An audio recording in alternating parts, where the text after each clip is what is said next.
branch, mortgage. I can tell I'm in the right room. Because when I use these words towards college students, a glazed look on their eyes. But not here, not in this room. These words mean something. And that's what we're going to talk about today.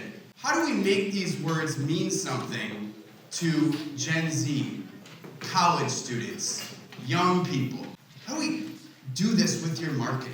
And so what we did is we sent out a survey to 120 college students, all in the state of Michigan, and we asked them some questions.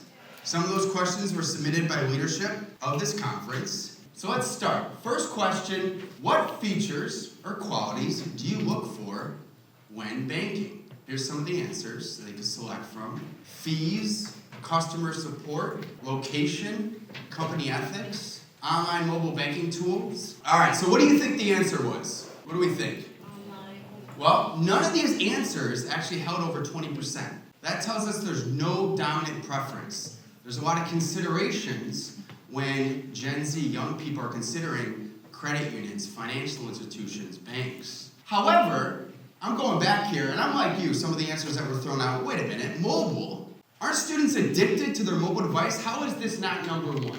And so we had a follow-up question of how often do you rely on mobile banking? What do you think the answer was? What's the percentage of the 120 some students? 81% use it for all their banking needs. So there it is. I mean, that's where I saw the mobile come out. I really had to ask that follow-up question. And so that brings us to a few thought starters.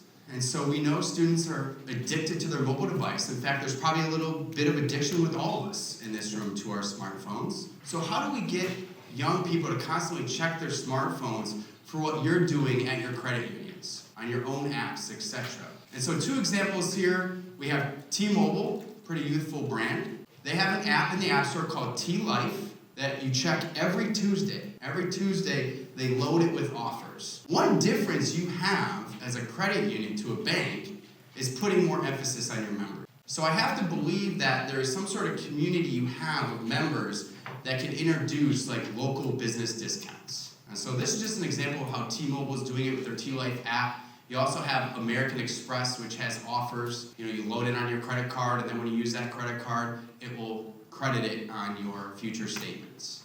Going back to no dominant preference. So you're still responsible for knowing why young people are using your credit union, or why prospects are going to consider using your credit union. So one idea here is you have that deposit slip desk. That's like the water cooler of the credit union. You kind of congregate there. You have to fill out that slip before you go to the teller window. So what you can do is you can have rack cards there. Top 3 things to consider when using our mobile app. Top 3 lists, top 5 lists, make them colorful. Top 3 things to consider when, getting a mortgage. And then every day, week, month, year, what rack cards are going the fastest? And the ones that are going the fastest, boom, now you know what to talk about in your marketing. That's what your customers are interested in.